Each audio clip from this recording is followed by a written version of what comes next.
Alors nous y voilà. On est début mars, Donald Trump est aux manettes du bureau ovale et le marché crypto va dans tous les sens à la moindre annonce. À l'heure où j'enregistre cette vidéo, on s'est tapé une sacrée correction sur l'ensemble du marché crypto et dimanche, on a Trump qui a fait une grosse annonce. Le prix s'est de nouveau envolé pour redescendre immédiatement encore plus fort. Beaucoup de promesses, beaucoup d'espoir, mais aussi beaucoup, voire même énormément d'incertitudes. C'est normal, c'est l'apanage des bull market, vous me direz. Et il vaut mieux un marché vivant qu'un marché mort. Mais qu'on se le dise, c'est vraiment pas simple à tanker. Quand vous n'êtes pas le nez dans le marché en permanence, vous pouvez passer à côté d'énormément d'éléments. Et c'est pour ça qu'un petit point s'impose. C'est exactement ce que je vais faire dans cette vidéo. On va faire un point ensemble, que ce soit sur le marché crypto, sur la macro, mais aussi sur ce que tout ça veut dire pour votre portefeuille. Un peu d'analyse technique, pas mal de fondamentales, je vais essayer de couvrir le spectre le plus large possible. Parce qu'en vrai, pour beaucoup de gens, ce genre de phase peut vraiment faire flipper. Surtout si vous venez d'arriver. Si c'est votre premier lessivage, bienvenue parmi nous. Pour les autres, normalement, vous commencez à être habitué, même si ça fait toujours un peu mal de voir son portefeuille fondre comme neige au soleil. Depuis le début de l'année dernière, on a eu une bonne performance du côté de Bitcoin et du marché crypto dans sa globalité. On a tout couvert sur cette chaîne, donc je vais pas tout rappeler en détail, mais il y a eu un gros intérêt porté par les ETF spot et en fin d'année par l'investiture de Donald Trump. Depuis le fin fond du bear market, on a eu droit à un petit 500% environ sur Bitcoin. Donc on peut pas non plus dire qu'il s'est rien passé. La période d'accumulation a été assez courte depuis les plus bas, mais ça reste quand même important de le souligner. Depuis fin 2024 et le début de cette année, on a beaucoup de volatilité et de spéculation autour de l'investiture de Trump. Là, pareil, je vous refais pas l'histoire, les diverses déclarations du nouveau président américain en faveur de notre écosystème ont porté le prix vers des plus hauts, avec un Bitcoin flirtant avec les 110 000 $. Du côté des alts, c'est plus contrasté. On a Ether qui galère, Solana qui a enregistré une performance monstrueuse de 2000% depuis ses plus bas, et des meme coins qui ont drainé énormément de liquidités. C'est indéniable, on l'a eu notre bull market, ou en tout cas on est en plein dedans. Pour s'en convaincre, il suffit de regarder le prix, ou même le realized price. C'est une courbe qui, en gros, indique les phases où la majorité des hodlers sont en gain ou en perte. Là, ça commence à faire un petit moment qu'on est passé durablement dans une phase où tout le monde est en gain sur Bitcoin.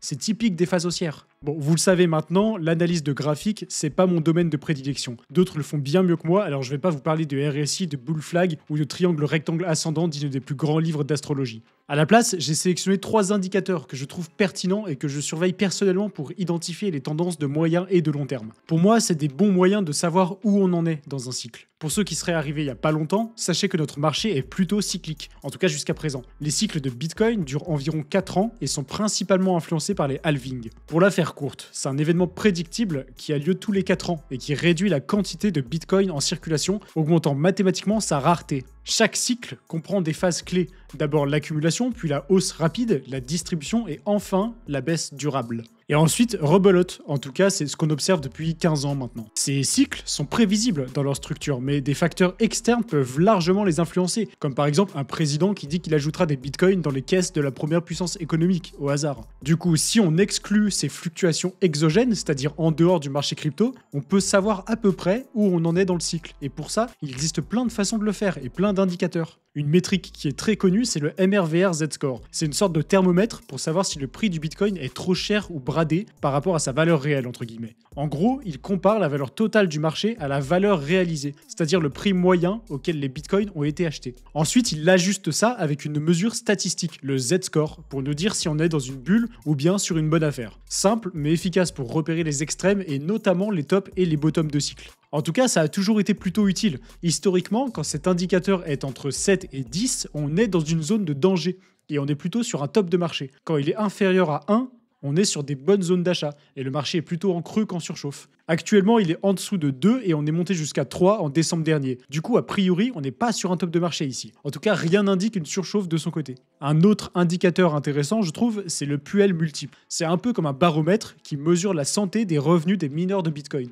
Il compare ce qu'ils gagnent chaque jour en dollars avec leur moyenne sur un an. Si le chiffre est très haut, par exemple au-dessus de 4, ça veut dire que les mineurs font beaucoup de bénéfices, ce qui peut indiquer que le Bitcoin est surévalué. C'est plutôt un signal de vente a priori qui peut indiquer un dump massif. Si c'est très bas, genre sous 0,5, leurs revenus sont faibles, suggérant que le Bitcoin est sous-évalué. C'est plutôt une opportunité d'achat. Comme celui d'avant, cet indicateur permet de se faire une idée d'où on en est au niveau du prix du Bitcoin en prenant les mineurs comme base. Aujourd'hui, on est aux alentours de 1, donc là aussi pas de surchauffe a priori. Allez, je vous en donne un petit dernier, le P-Cycle Top Indicator. Celui-là, c'est comme une alarme qui sonne quand le Bitcoin risque d'atteindre un sommet avant de redescendre. Il regarde deux courbes. D'abord une moyenne des prix sur 111 jours, donc plutôt rapide, et une moyenne sur 350 jours multipliée par 2, donc plutôt lente. Quand la rapide dépasse la lente, ça crie attention, le marché chauffe trop. Et souvent, ça marque le début d'une tendance baissière.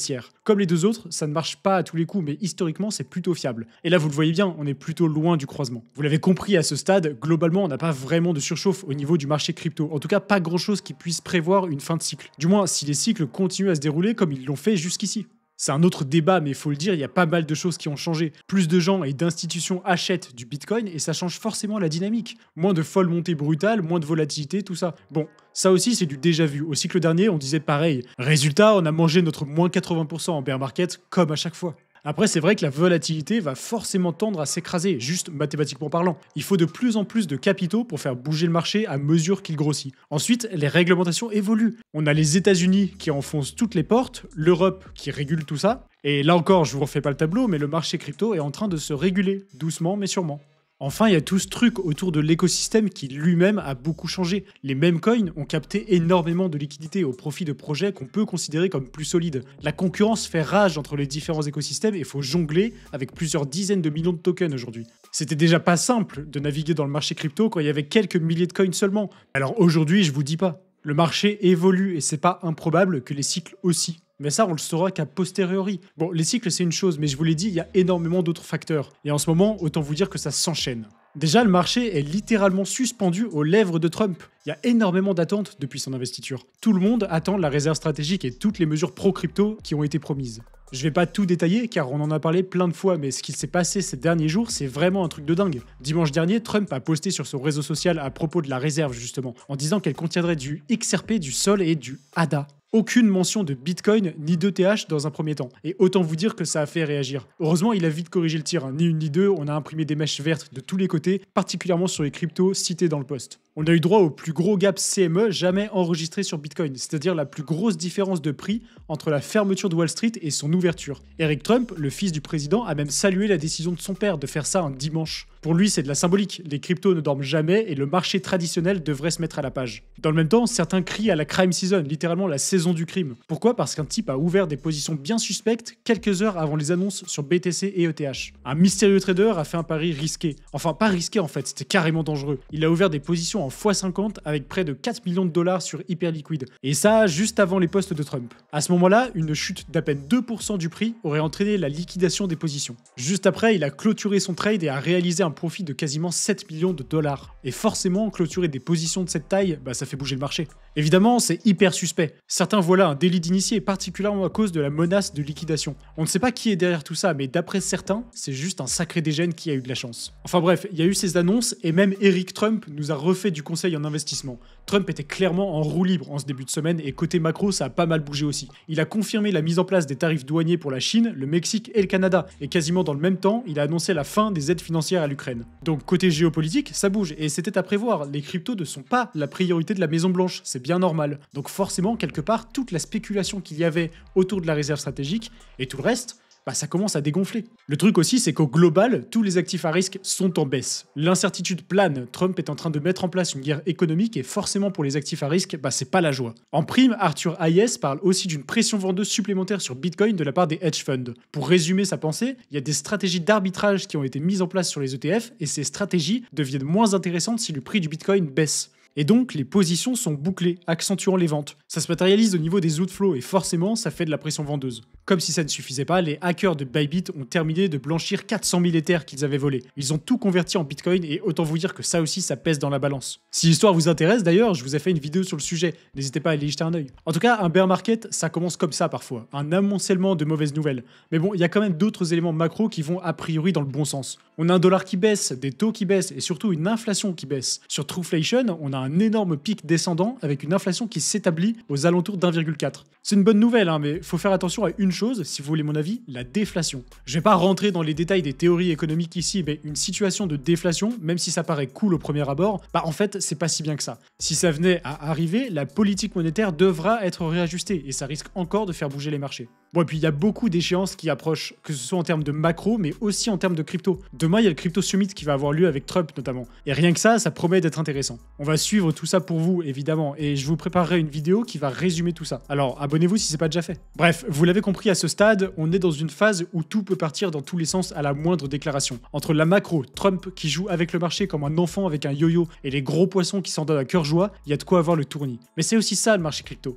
Et surtout, c'est aussi ça les bull market. C'est de l'incertitude et même des corrections, et pour le moment, au niveau des indicateurs en tout cas, pas besoin de s'inquiéter plus que ça a priori. Par contre, faut surveiller ce qui se passe dans le monde réel, car c'est aussi et surtout ça qui fait bouger les choses. Alors, est-ce qu'on est au sommet du cycle ou juste au début d'une nouvelle vague? Bah, difficile à dire sans boule de cristal. Ce qui est sûr, c'est que la volatilité est là, et que ceux qui sont encore debout après ces montagnes russes ont déjà un mental bien trempé. La suite, elle dépendra de Trump, de la Fed, des liquidités, de la psychologie du marché et d'un tas d'autres variables impossibles à prévoir avec certitude. Si vous êtes entré récemment sur le marché crypto et que c'est votre première correction et vos premiers shots de volatilité en intraveineuse, bienvenue parmi nous. Pour les autres, vous avez l'habitude. En tout cas, soyez certain d'une chose, c'est qu'on va continuer de monitorer tout ça pour vous et on le fait très bien sur notre canal Telegram d'actualité justement. On vous poste l'actualité crypto en direct live et c'est totalement gratuit. Ça fait gagner un temps monstrueux, alors n'hésitez pas à nous rejoindre, je vous mets le lien en description. Et vous pensez quoi de tout ça? Est-ce que c'est une correction passagère pour aller vers de nouveaux sommets ou bien est-ce que c'est le début de la fin? Laissez-moi vos avis en commentaire et dites-moi aussi si vous avez des sujets particuliers que vous voudriez que j'aborde. Je suis là pour ça. D'ici là, on se dit à la prochaine. Bye.